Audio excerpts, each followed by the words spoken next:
Salary का last phase में हम लोग आ चुके हैं, जहाँ पर हम लोग रिटायरमेंट बेनिफिट के ऊपर बात करेंगे। अभी तक जितना बात किया था मोर और लेस एक छोड़ के बाकी सब ड्यूरिंग एम्प्लॉयमेंट वो एंजॉय करता है, लेकिन इसके बाद मैं बात करूँगा जो रिटायरमेंट के बाद मिलता है। पहले आता है ग्रेच्युइटी, उसके बाद आएगा पेंशन और लास्ट होगा लीव एनकैशमेंट। धीरे धीरे आते हैं। ग्रेच्युइटी का मतलब क्या होता है? ग्रेच्युइटी का मतलब है आप इतना दिन आपने आपका सर्विस योगदान ऑर्गेनाइजेशन में लिए दिया है, आपका सब कुछ निछावर करके ऑर्गेनाइजेशन को दिया है, तो जिम्मेदारी होता है ऑर्गेनाइजेशन का क्या आपको लास्ट मोमेंट में कुछ फाइनेंशियल असिस्टेंस दे, आपको रिकॉग्निशन दे। फेयरवेल पार्टी नहीं है, रिकॉग्निशन मतलब थ्रू पैसों से कुछ रिकॉग्निशन। आपने जो एक कंटिन्यूअस सर्विस दिया उसके लिए कंपनी और ऑर्गेनाइजेशन आपको मॉनिटरी कुछ बेनिफिट देता है, जिसका नाम होता है ग्रेच्युइटी। ऑर्गेनाइजेशन में ग्रेच्युइटी का रखना मतलब एम्प्लॉय को ग्रेच्युइटी बेनिफिट देना किसी ऑर्गेनाइजेशन के लिए कंपलसरी होता है। मोरलेस सभी ऑर्गेनाइजेशन ग्रेच्युइटी देता है और ग्रेच्युइटी एक्ट सब में लागू होता है, लेकिन ये छोड़ के भी बहुत सारे ऑर्गेनाइजेशन हैं जहाँ पर ग्रेच्युइटी एक्ट लागू नहीं है, तब भी वो लोग ग्रेच्युइटी देते हैं। तो हम लोग देखते हैं ये ग्रेच्युइटी का टैक्सेबिलिटी कैसे होगा, बिकॉज ये ग्रेच्युइटी 5-6 हज़ार का नहीं मिलता है, लॉन्ग सम बड़ा अमाउंट का मिलता है, लाख में आता है। तो देखते हैं उसका टैक्सेबिलिटी क्या होगा। तो एक एक करके आते हैं। पहले हम लोग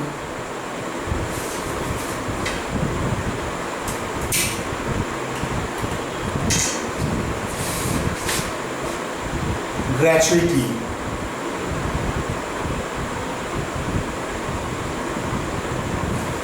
हम लोग पहले देखेंगे क्या ये गवर्नमेंट एम्प्लॉय को मिलता है ना नॉन गवर्नमेंट। अगर गवर्नमेंट एम्प्लॉय को मिलता है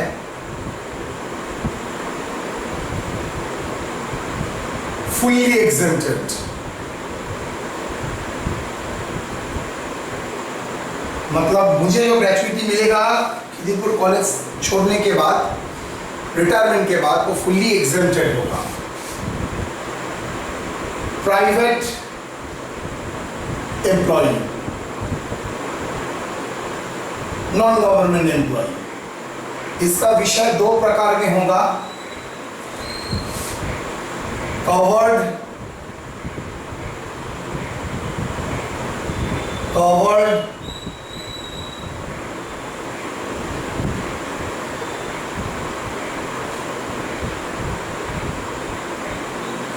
under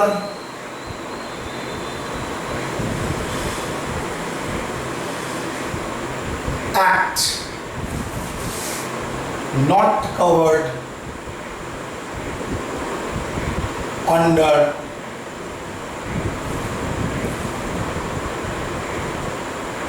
the act।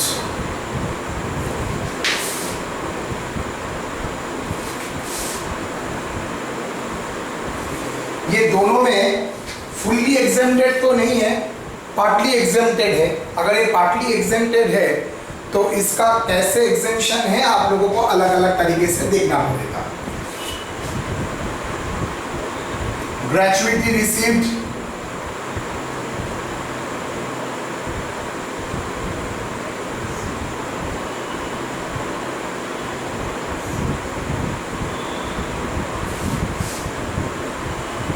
Less exemption under section 10 subsection 10, lowest one क्या है? A, gratuity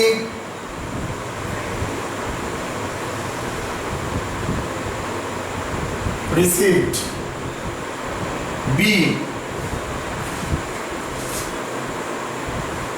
15 into 26, ये कैलकुलेशन का मोड है, इंटू कंप्लीटेड ना last drawn salary into completed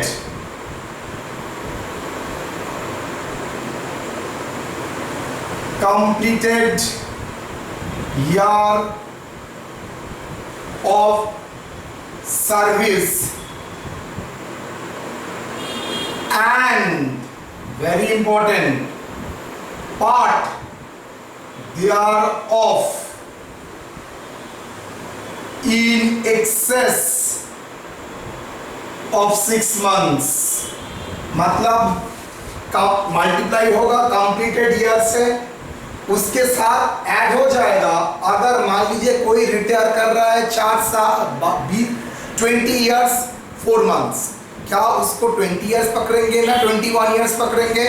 answer होगा 20 इयर्स। कैसे आपको पता चला? Completed year of service and part thereof in excess of 6 month. 6 month से ऊपर अगर होता है तो उसको भी कंप्लीटेड ईयर ऑफ सर्विस बोल के माना जाएगा। तो एक तो कंप्लीटेड ईयर है ही, प्लस अगर फ्रैक्शन पीरियड 6 मंथ्स के ऊपर होता है उसको भी कंप्लीटेड ईयर होगा। मतलब मेरा रिटायरमेंट 30 इयर्स को 9 मंथ्स, तो मेरा 30 इयर्स नहीं माना जाएगा, 31 इयर्स माना जाएगा, बिकॉज 6 महीने से ज्यादा हो गया। इन एक्सेस ऑफ 6 मंथ, अगर सर 21 इयर्स 6 मंथ होता है 21 ही होगा, not in excess of 6 month. Okay, तो ये 3 कंपोनेंट ऐड होगा। सी स्टैट्यूटरी लिमिट ₹20 lakhs,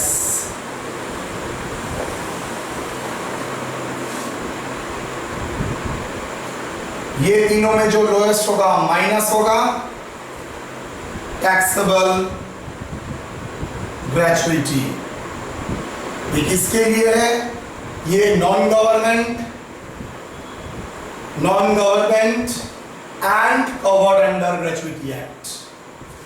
क्या लोएस्ट है? ग्रेचुइटी रिसीव 15/26, 15 मतलब half, 15/26 into last draw salary. मैं आपको बोल देता हूँ basically half month salary. Half कैसे हुआ है? तो 15/13 होना था, लेकिन एक महीने में 4 संडे है तो सरकारी हिसाब है ना, तो 4 को माइनस करके 26 मानता है, तो 15/26 याद रहेगा। नॉर्मली लॉजिक बोलता है 15/30 होना चाहिए हाफ, लेकिन 4 दिन छुट्टी है इसलिए 15/26 into last draw salary into completed year of service or part thereof in excess of 6 month, और एक स्टैट्यूटरी लिमिट है 20 lakhs। ये तीनों में जो लोएस्ट है उसी को ही एग्जेम्पशन मिलेगा टैक्सेबल ग्रेचुइटी। सर ये सैलरी का मतलब salary equal to basic plus DA forming part.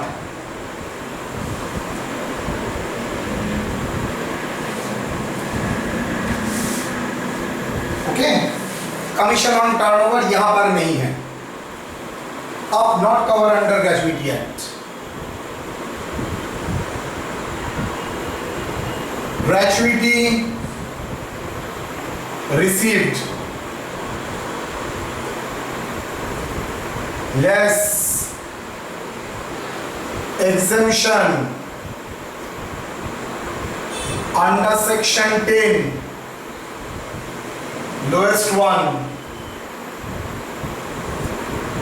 A gratuity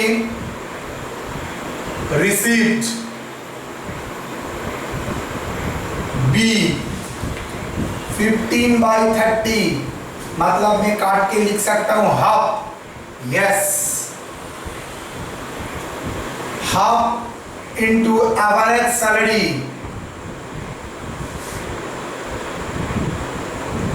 into completed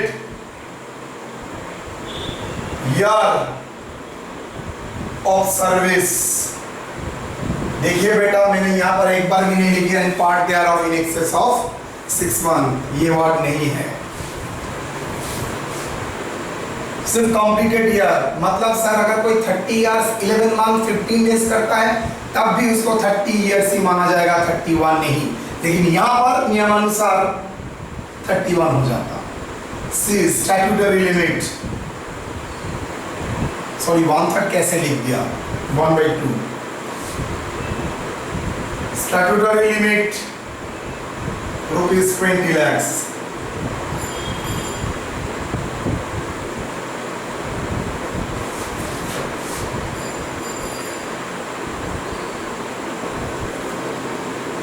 Taxable gratuity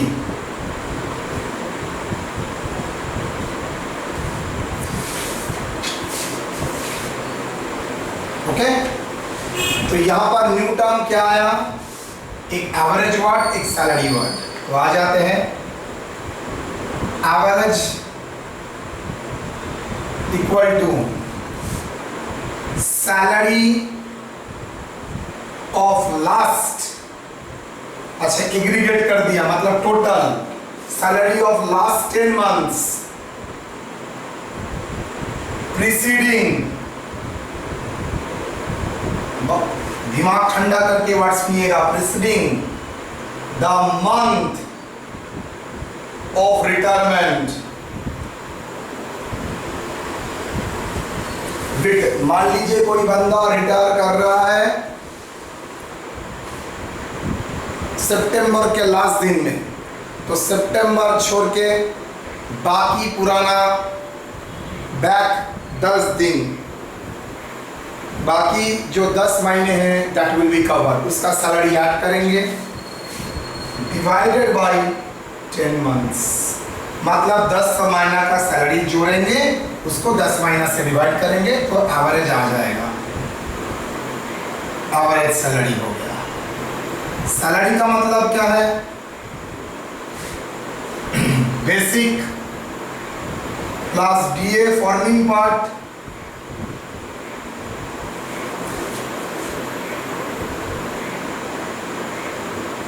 plus commission on turnover, commission on turnover.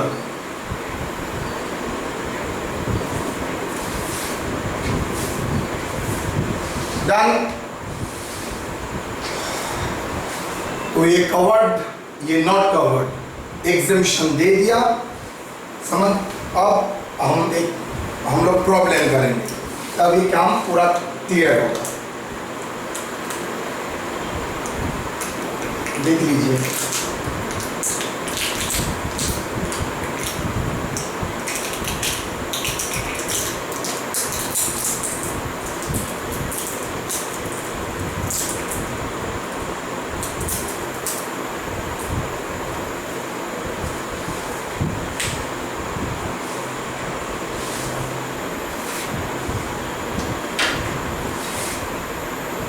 asterisk asterisk 10 month preceding, very important one, month of retirement, जिस month में हुआ है उसको छोड़ के।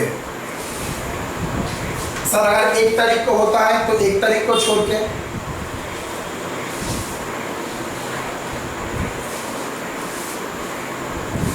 चलिए। और एक वर्ड हो सकता है preceding the date of retirement, ये डेट नहीं है, मंथ ऑफ रिटायरमेंट है।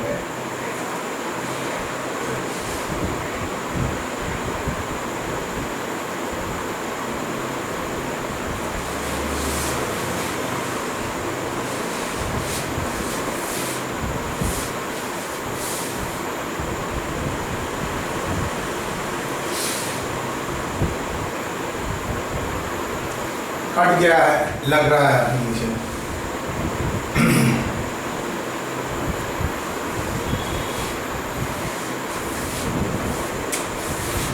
चलो वहां जो लोगों के लिए कट गया और एक बार लिख लीजिए, salary equal to basic plus DA forming part plus commission based on turnover.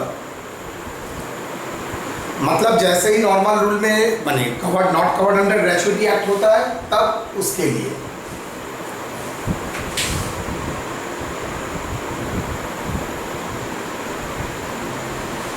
Now, illustration 1. Mr. Raji retired on 1/9/2019. 39/2019.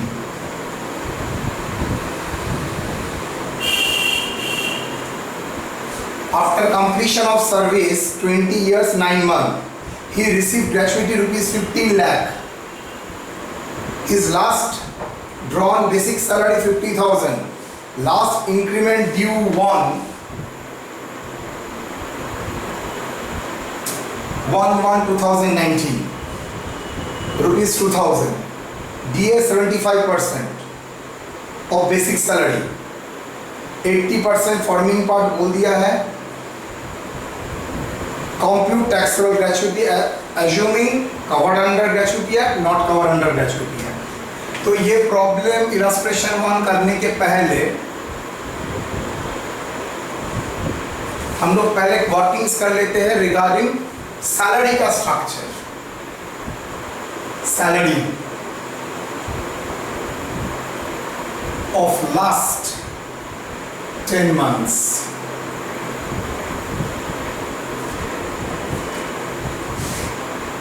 Preceding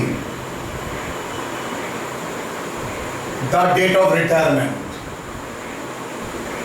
Sorry, preceding the month of retirement.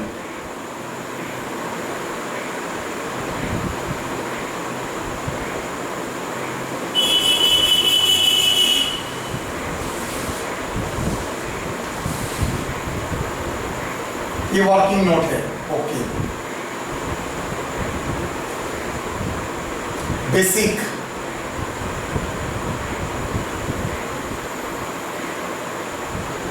Date of retirement है 30 सितंबर. मैं तो 30 सितंबर नहीं ले सकता. सितंबर को इग्नोर करो. नवंबर अगस्त 2019, जुलाई 2019, जून, मई, अप्रैल, मार्च, फरवरी, जनवरी, दिसंबर 2018, नवंबर 2018. तो 1 2 3 4 5 6 7 8 9 10. जैसे मैं करा रहा हूँ ऐसे आप लोग प्रिपेयर कर लीजिएगा, नहीं तो गलती हो सकता है. याद रखिएगा तभी जरूरत पड़ेगा अगर इंक्रीमेंट है. अगर इंक्रीमेंट वर्ड नहीं रहता है तब तो हर महीने में सेम बेसिक सैलरी, लेकिन यहाँ पर हर महीने का अलग अलग सैलरी है. देखेंगे अगस्त 2019 में कितना है 50, बिकॉज लास्ट ड्रॉन तो 50 था. जुलाई में भी 50 होगा, जून में भी 50 होगा, मई 50, अप्रैल 50, मार्च 50, फरवरी 50, Jain 50, 48. Why sir? That January is an increment year. Increment year में 2000 बढ़ा था. उससे पहले कितना था 48. तो दिसंबर नवंबर में 48. बस हो गया. Therefore basic salary of last 10 months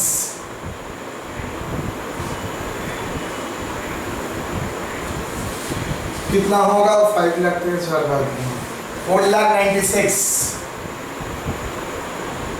sir आपने कैसे मुझसे कर लिया? अरे भाई कॉमन सेंस लगा. एक तो ऐड कर ही सकता है. 15 to 10 पकड़ ले तो 15 to 10 मतलब 5 लाख. वहां से 2 कम है तो 5 लाख से 2000 का मतलब 4,96,000 प्लस DA फॉर्मिंग पार्ट. पहले DA तो बोलो. 75% ऑफ 4,96,000 इनटू कितना फॉर्मिंग पार्ट? फॉर्मिंग पार्ट है 80%. तो बाकी फॉर्मिंग पार्ट नहीं है. मुझे सिर्फ फॉर्मिंग पार्ट ही लेना है. 4,96,000 इनटू 75% 3,72,000. हाँ ये तो DA का वैल्यू है. ये DA इंटू फॉर्मिंग पार्ट, तो 4,96,000 इंटू 80%, 2,97,600। एक बार चेक कर लेते हैं। 4,96,000 आपका बेसिक सैलरी, उसका 75% आपको DA मिलता है। उसमें फॉर्मिंग पार्ट होता है 80% और नॉट फॉर्मिंग पार्ट होता है 20%। तो plus commission on turnover,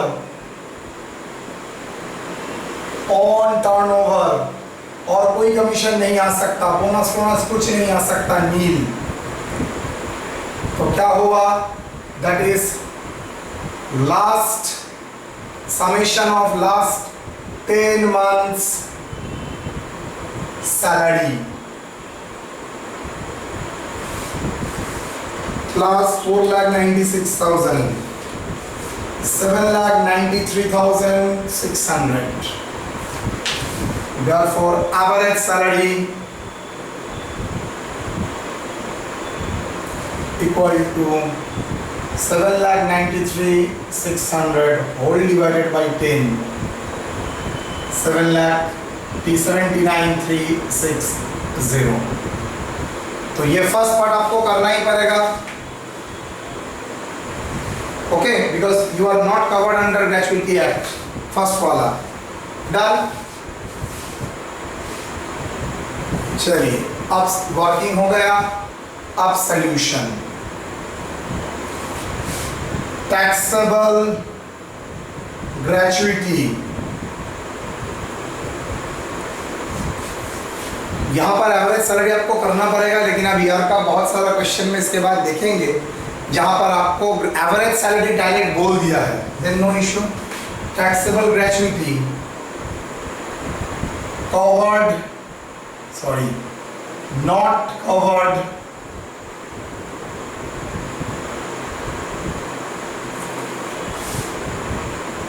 under gratuity act,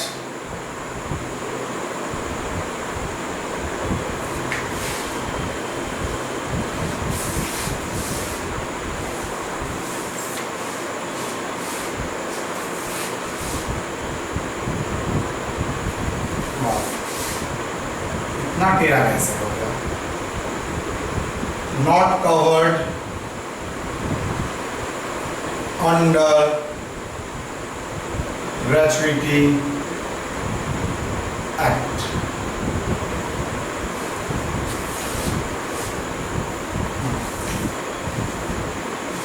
gratuity received,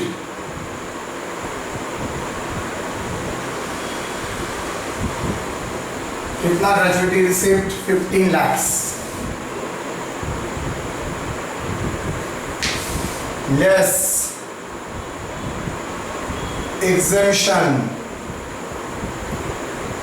under section 10 subsection 10, lowest one, A, gratuity received, कितना ग्रेचुइटी रिसीव, 15 lakhs, B, 15/30 मतलब half into average salary into completed year. देखिए fraction के बारे में कुछ नहीं बोला था, मतलब फ्रैक्शन को इग्नोर करो।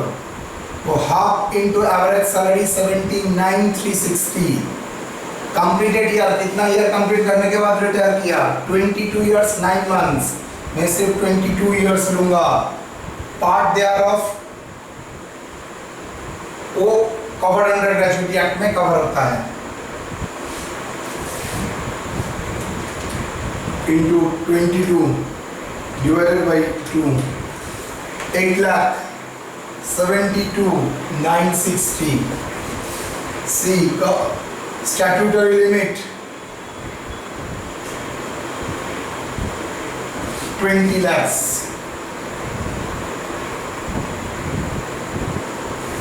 Lowest which one? 8,72,960. Taxable gratuity कितना?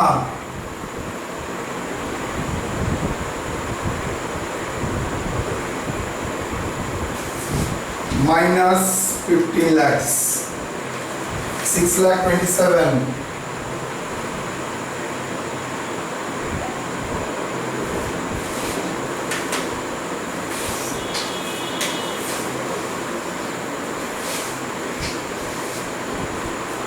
डन। तो ये not cover under gratuity act हम लोगों ने कर लिया। कुछ नहीं, याद रखना ये जरूरत तभी पड़ेगा अगर इंक्रीमेंट है। अगर इंक्रीमेंट नहीं है तो आराम से हर महीने का तो बेसिक सैलरी सेम ही है। ठीक है, अब हम लोग करेंगे अगर कवर्ड अंडर ग्रेचुइटी एक्ट होता है तो इलस्ट्रेशन 1 का ही कंटिन्यूएशन है।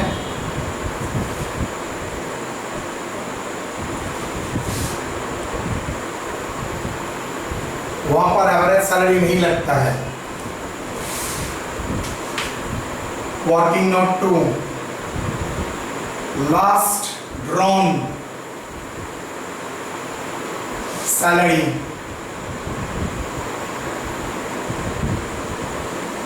बेसिक 50,000 प्लस DA फॉर्मिंग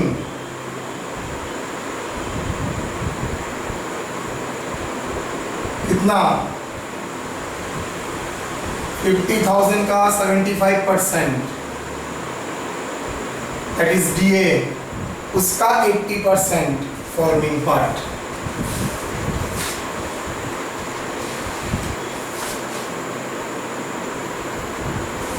यहाँ पर टर्नओवर नहीं है।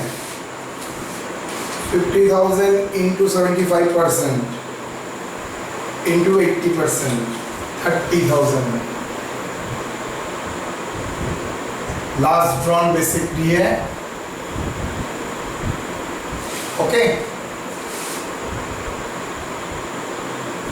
चलिए करते हैं। Now we can drop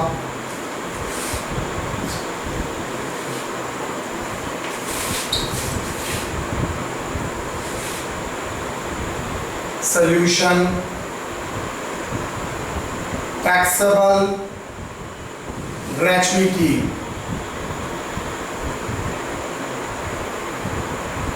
dash covered under gratuity, मतलब जो जहां पर काम करता है covered under gratuity act. gratuity received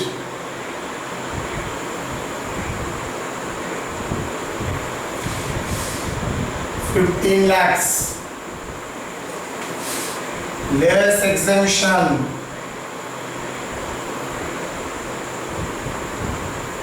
under section 10 subsection 10, lowest one,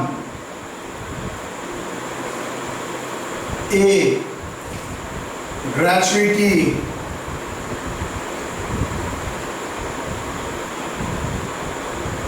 received 15 lakhs, B, 15/26 into last drawn salary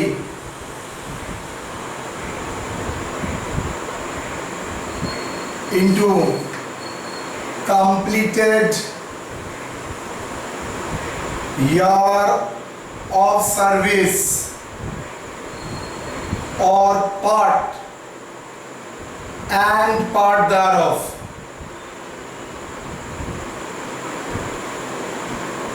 in excess of 6 months. 15/26 into last drawn 80,000 into completed year of part thereof, figure है 23 years. Why sir? 22 years 9 month, तो 23 हो जाएगा। लेकिन not cover under gratuity में देखो 22 हुआ था। 20 into 80 into 15/26,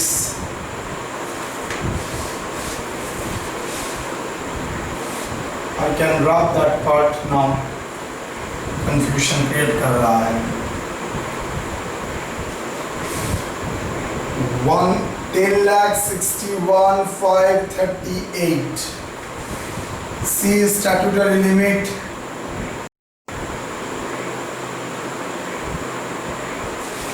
20 lakhs.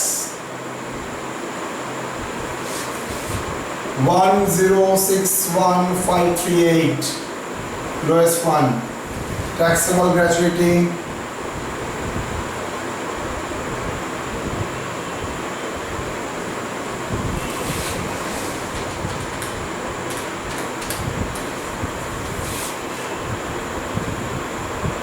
$4,38,462.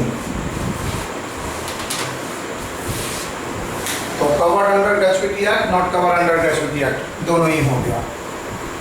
धीरे धीरे पॉज करके पूरा वर्ड के साथ देखिए. यहाँ पर आपको लग रहा है सर वहाँ पर भी तो basic plus DA forming part था, वहाँ पर और एक पार्ट था that is commission on turnover, जो यहाँ पर लास्ट वन सैलरी, मतलब वो कवर्ड अंडर ग्रेचुइटी एक्ट के भीतर सैलरी का डेफिनेशन में कमीशन नहीं आता है.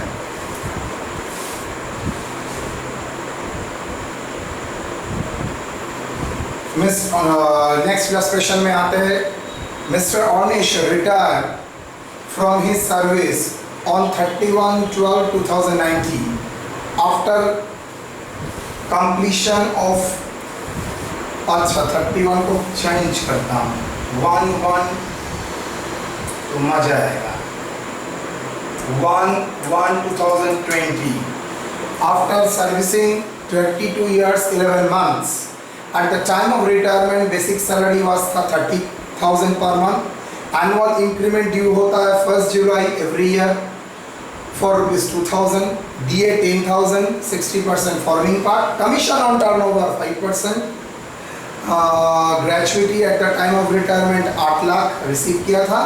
चलिए यहाँ पर भी फर्स्ट टर्म सैलरी करना पड़ेगा.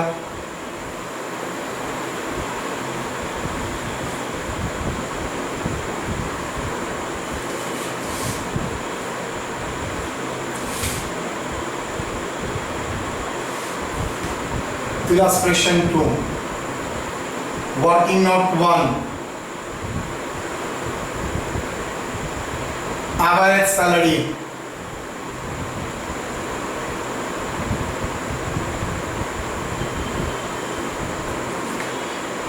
Basic. Month. क्या बोला था? Preceding the month of retirement. कब रिटायर किया था? रिटायर किया था 1/1/2020. मतलब अगर ये 31/12/2020 होता तो क्या डिफरेंस होता? सिंस रिटायरमेंट का मंथ है जनवरी 2020, तो जनवरी को आउट करके दिसंबर से लेंगे. लेकिन वही अगर 31/12/2019 होता तो दिसंबर में रिटायरमेंट, दिसंबर छोड़ के नवंबर से काउंट करेंगे. तो यहाँ पर तो बोल दिया है जनवरी में रिटायरमेंट, तो मंथ रिटायरमेंट का मंथ जनवरी, तो जनवरी को छोड़ के बैक करो. दिसंबर 2019, नवंबर 2019, अक्टूबर 2019, नवंबर, सितंबर, अगस्त, जुलाई, जून, मई, अप्रैल, मार्च. 1 2 3 4 5 6 7 8 9 10. तो मंथ हो गया.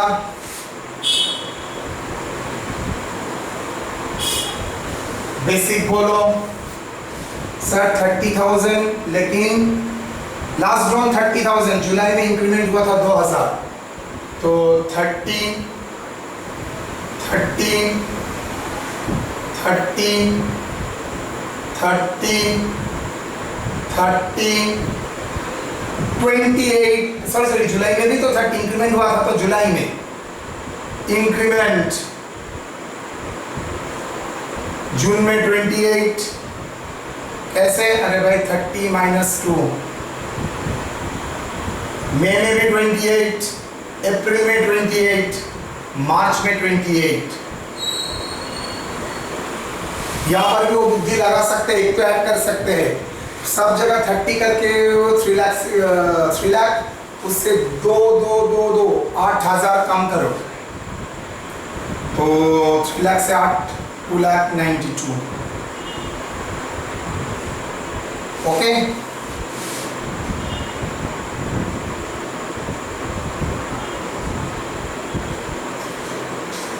लास्ट 10 months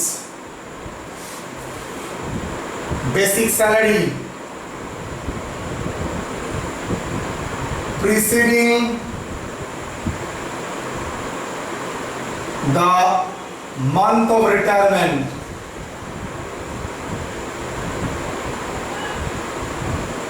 ब्रैकेट में Jan 2020। तो 10 मंथ का एग्रीगेट है 2,96,000, 2,96,000, 92 add DA forming part,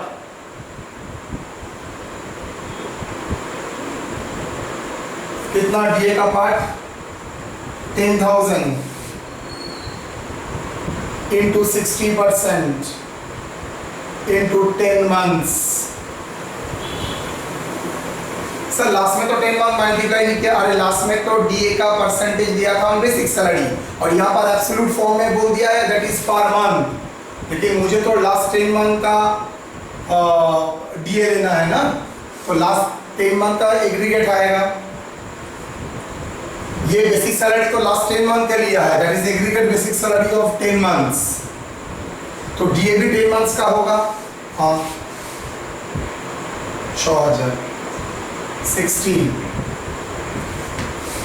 plus commission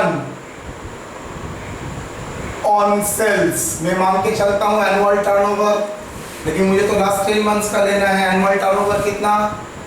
6 lakh into percentage 5% into 10/12। Am I correct? ये तो 12 महीना का सेल है, उसको तो 10 महीने में कवर करना पड़ेगा ना, आपको तो सब फिगर 10 महीने का ले रहे हैं, तो 6 lakh into 5% into 10 divided by 12, 25,000। That is summation of salary of last 10 months plus 60 plus 2,92, 3,77,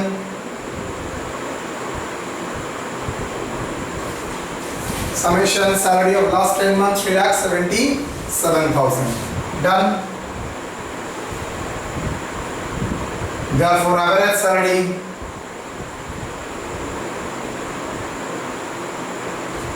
$3,77,000 divided by 10, 37,700. Okay. अब taxable gratuity.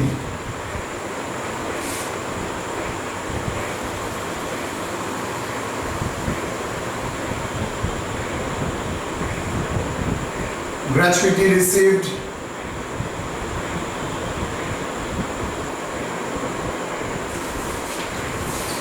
कितना? 8 lakh. Less exemption not covered under Gratuity Act, not covered under Gratuity Act.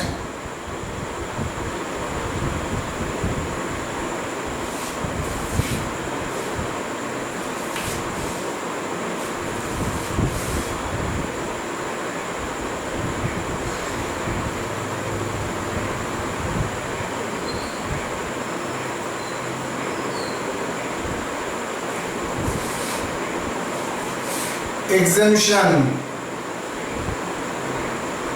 Under section 10 subsection 10 lowest one, आवाज double कर दिया, covered, double R नहीं single R है। Exemption under section 10 lowest one, ए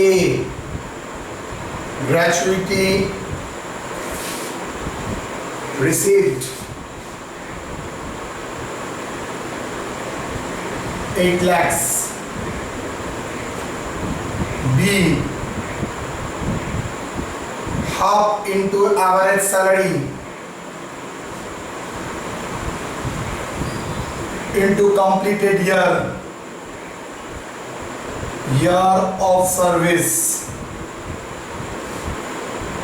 तो half into 37,700 into कितना साल काम किया है बंदा, 32 ईयर्स 11 मंथ्स, तो 32 ईयर्स ही लेंगे, 11 मंथ नहीं ले सकते, divided by 10 into 6,03,200,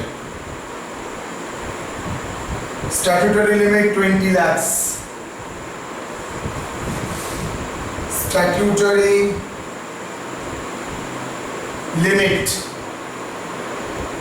20 lakhs, lowest one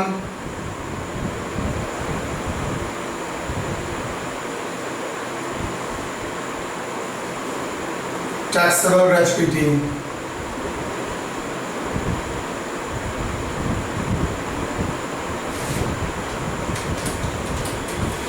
1,96,800। तो आई थिंक ग्रेजुएटी आपका क्लियर। अब नेक्स्ट फेज में आ सकते हैं, पेंशन। देख लीजिए, ये वर्किंग्स ठीक हो तो प्रॉब्लम ठीक ही होगा आपका। अच्छा, ये अगर कवर्ड अंडर ग्रेजुएटी एक्ट होता तो एग्रीगेट के जगह लास्ट मंथ का सैलरी, लास्ट मंथ का डीए और ये नहीं आता, ठीक है। चलिए,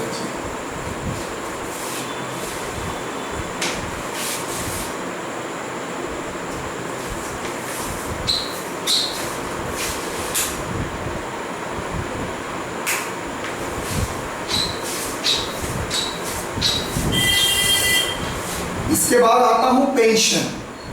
पेंशन में 2-3 चीज आपको याद रखना पड़ेगा, छोटा ही है क्या। पेंशन का मतलब है रिटायरमेंट के बाद अगर एम्प्लॉयर का कोई स्कीम है जिसके अनुसार आपको मंथली एक पैसा मिलता है एन्युइटी के फॉर्म में, उसको बोला जाता है पेंशन। तो आपके पास 2 ऑप्शन रहता है, एक आप चाहे तो कंटिन्यूअस पेंशन लेते जाइए टिल मृत्यु, योर डेथ, और दूसरा बोल सकते हैं मैं अकेला इंसान हूँ, इतना पेंशन लेके क्या करूँगा, मुझे कुछ कम धंधा दुकान लगाना है। तो क्या कर सकते हैं आप, पेंशन का जो फिगर है उसको कम्यूट कर सकते हैं। एक्चुअली पेंशन क्या होता है समझिए, कंपनी आपको अगर पता है आपको पैसा देना पड़ेगा तो कंपनी आपके नाम पे एक अमाउंट हर साल डिपॉजिट करता है जो आपके हाथ में नहीं आता है। तो आपका रिटायरमेंट के टाइम वो अमाउंट बहुत बड़ा हो जाता है, एक बिग कॉर्पस कैपिटल हो जाता है, 20 लाख 25 लाख हो जाता है। वहाँ से ही क्या होता है, एम्प्लॉयर आपको पेंशन देता जाता है। लेकिन प्रॉब्लम है, अगर मुझे पेंशन नहीं चाहिए, मैं चाहूँ तो कॉर्पस ले सकता हूँ, लेकिन सुप्रीम कोर्ट का एक वर्डिक्ट है आप पूरा कम्यूट नहीं कर सकते, मतलब पेंशन बेच के आप पूरा पैसा नहीं ले सकते। तो बोल रहा है उसका कुछ पार्ट, कुछ हद तक आप बेच सकते हैं और कुछ हद तक आपको पेंशन लेना ही पड़ेगा, आप चाहे ना चाहे आपको लेना ही पड़ेगा। तो जितना पैसा रेगुलरली उठा रहे हो दैट इज आपका रेगुलर पेंशन, और जो पैसा आपने बेच के उसका कॉर्पस मतलब उसका जो एसेट है जहाँ से वो पैसा आ रहा था, फ्लो कर रहा था, वो तो एक्चुअली टैंक है जहाँ से आपका पानी आता है। तो आपने क्या किया, पूरा टैंक मुझे ज़रूरत नहीं है, वाटर टैंक ज़रूरत नहीं है, आपने सोचा टैंक का 50% मैं बेच दूंगा, तो एक बार बेच देने से ज़्यादा पैसा मेरे पास आ जाएगा। अगर आपको इमीडिएट पैसा चाहिए तो कौन 4,000 सारा महीना वेट करेगा? मुझे अभी सब चाहिए, तो अभी के लिए मुझे क्या करेगा? कम्यूट करना पड़ेगा। कम्यूट मतलब बेचना, सेल करना। तो कम्यूटेबल पेंशन के लिए क्या होगा हम लोग देखेंगे। तो यहाँ पर दो चीज़ चर्चा करेंगे, एक पेंशन उसका टैक्सेबिलिटी क्या होगा, और दूसरा कम्यूटेड पेंशन का taxability. Pension from employer, bracket में लिखो नॉट फैमिली पेंशन। कहां पर हम लोगों ने किए थे? IFOS में एग्जेम्पशन भी था, 1/3 ऑफ फैमिली पेंशन रिसीव्ड और 15,000 whichever is lower, सब भूल जाते हो। तो इसका दो ऑप्शन आपका है, एक monthly pension,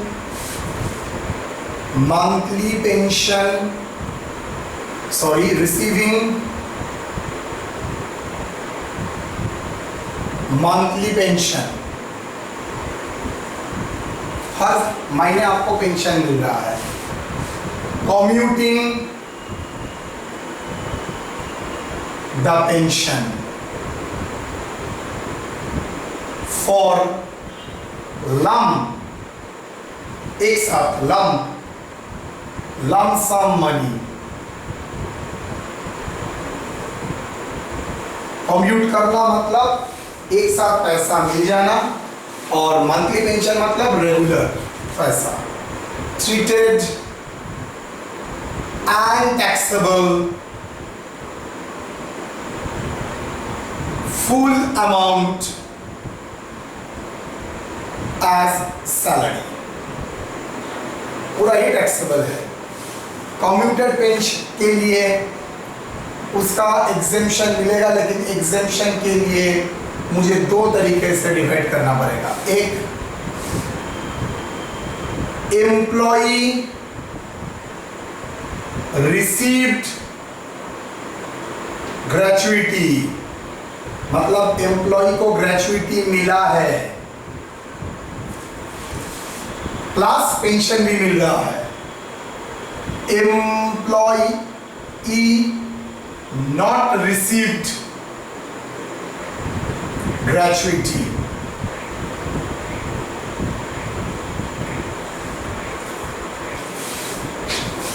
okay? Amount received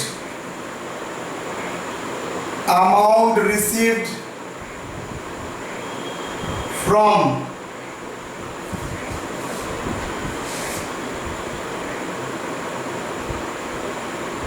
commuted pension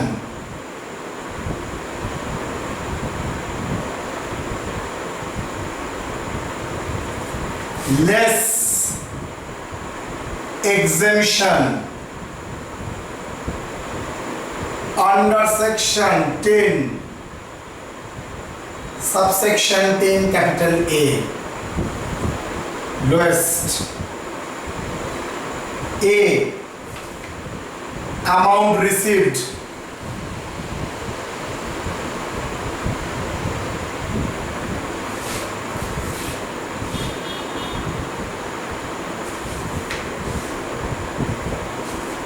B,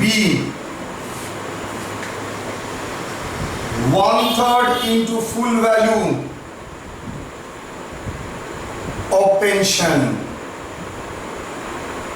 मतलब आपको बोल दिया है 60% बेचने से 60 लाख आया है, 100% बेचता तो कितना आता? 60% बेचने से 6 लाख आया है, 100% बेचता तो 10 लाख आता। कैसे किया? 6 लाख डिवाइडेड बाय 60%, तो 100% के लिए कितना? इंटू 100। टैक्सेबल, यहां पर भी amount received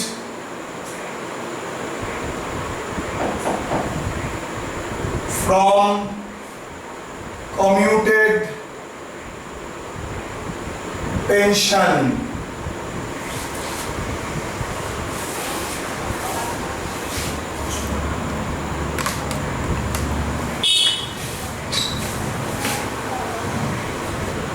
less exemption under section 10 subsection 10A, lowest one, same चीज देखेंगे कहां पर डिफरेंस है।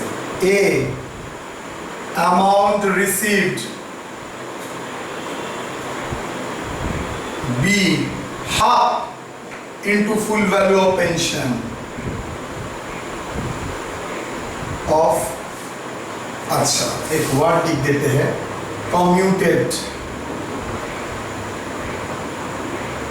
pension, commuted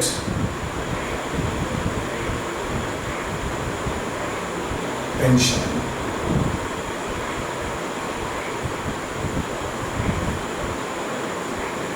taxable,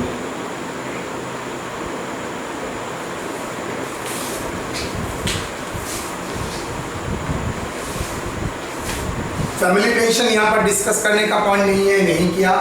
monthly pension normal salary में ट्रीट होता है, और कम्यूटेड पेंशन आपको एग्जेम्पशन मिलेगा, लेकिन वो देखने से पहले आपको देखना पड़ेगा कितना आपका ग्रेचुइटी मिला है और नहीं। ग्रेचुइटी मिलेगा तो एग्जेम्पशन कम मिलता है, देखिए 1/3 मतलब 33%, और ग्रेचुइटी नहीं मिलता है तो 50%। अच्छा सर यहाँ पर एक नोट दे देता हूँ, for government employee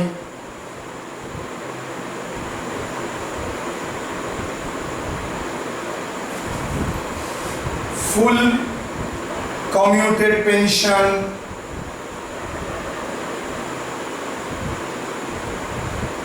is taxable, is exempted। Gratuity के लिए भी और इसके लिए कम्यूटेड पेंशन एग्जेम्प्टेड होगा। गवर्नमेंट एम्प्लॉय, अगर नॉन गवर्नमेंट एम्प्लॉय है तो इसके लिए ये, that is non government.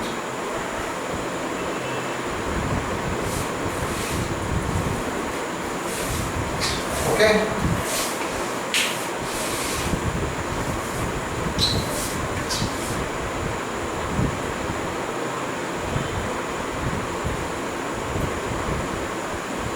illustration 3, Mr. Rahmatullah retired on 1/1/2020 from XML Limited and entitled a monthly pension 8,000 from January 2020.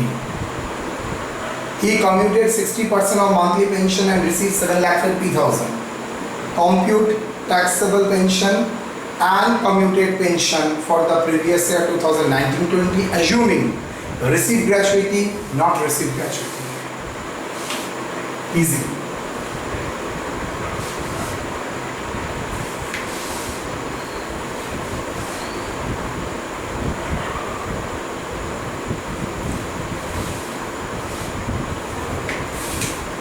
Working note 1,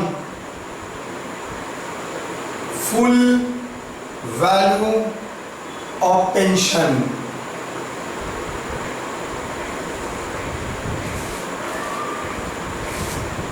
(70% commutation, 60%, 60% commutation, amount received rupees 7,50,000, therefore 100% commutation amount equal to 7,50,000 into 100 by 60.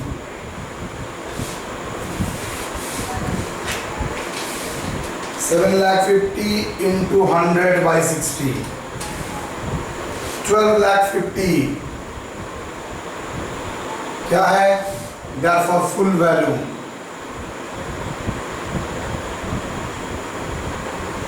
Pension, मतलब पूरा लामसम amount अगर पूरा ही pension बेच देता तो उसको मिलता था ₹12,50,000। यही इंपॉर्टेंट पार्ट है समझना, और कुछ नहीं है।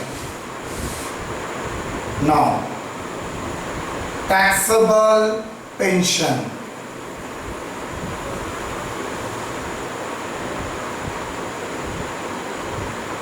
जनवरी 2 March 2020। देखिए भाई 8,000 तो मेरा ओरिजिनल पेंशन था, but I have commuted how much 60%, तो मिलेगा कितना 40%। क्लियर? 8,000 आपका था पेंशन जनवरी से मिलना चाहिए, लेकिन आपने क्या किया 60% कम्यूट करके पैसा लिया 7,50,000। तो आपको पेंशन कितना मिल रहा है 60% तो आपने बेच दिया, तो आपको पेंशन मिलेगा 40%। तो 8,000 इंटू 40% इंटू 3 months, तो 8,000 into 40% into 3 months 9,600। Now taxable commuted pension,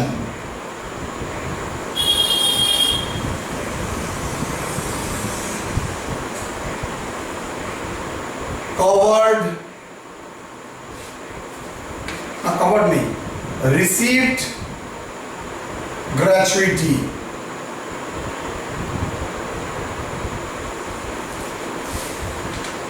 amount received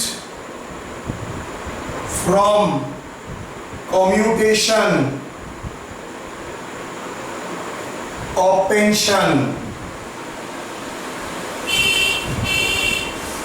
12,50,000 less exemption under section 10 subsection 10A, lowest one A, amount received 12,50,000 B,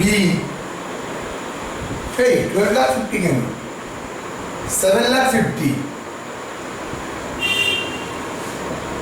gratuity मिला था, तो एग्जेम्पशन कम हो जाएगा, तो 1/3 इंटू फुल वैल्यू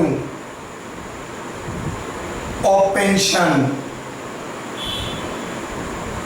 तो 1/3 इंटू अब 12,50,000 होगा, तो 12,50,000 divided by third 4,16,667। Which one is lower? 4,16,667. Taxable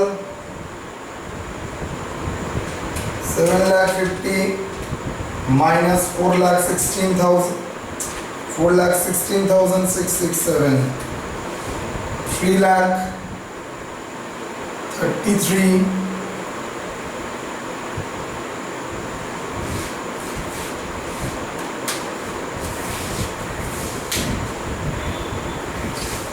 ये अगर ग्रेचुइटी मिलता है, अगर ग्रेचुइटी नहीं मिलता है तो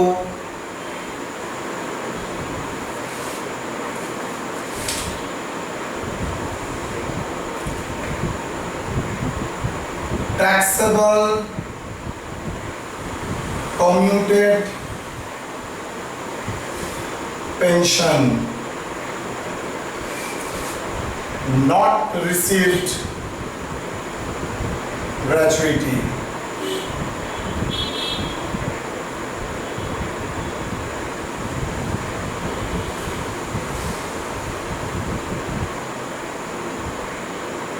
amount received from commuted pension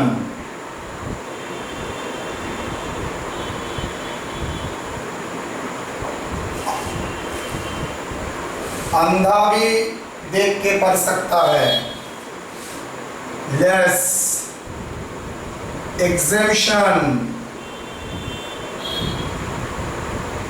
under section 10 subsection 10A, lowest one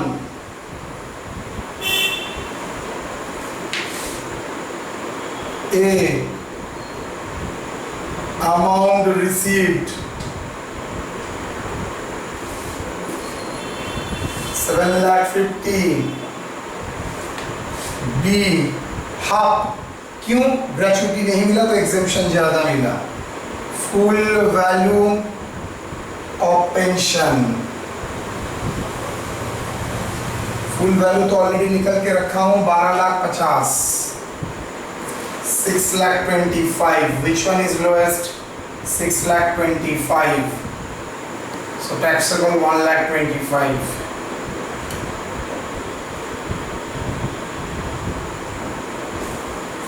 illustration 4 आप करेंगे होमवर्क।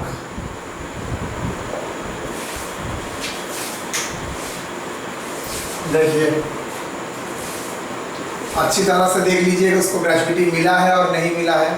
अगर नहीं मिला है तो एग्जेम्पशन ज़्यादा मिलेगा 50%, अगर नहीं मिला है तो एग्जेम्पशन कम मिलेगा 13,000। देखिए टैक्स कहाँ पर ज़्यादा देना पड़ रहा है, यहाँ पर, वहाँ पर टैक्स कम, बिकॉज उसको तो ग्रेजुइटी नहीं मिला है, उसको तो कुछ एडवांटेज नहीं मिला है, इसलिए थोड़ा टैक्स में बेनिफिट दे दिया। कंपनी ने डिनाई किया लेकिन इनकम टैक्स डिपार्टमेंट में उसको ज़्यादा बेनिफिट दे दिया। फैमिली पेंशन होता है तो नॉर्मल जो आप जानते हैं IFOS में मैंने जो कराया है।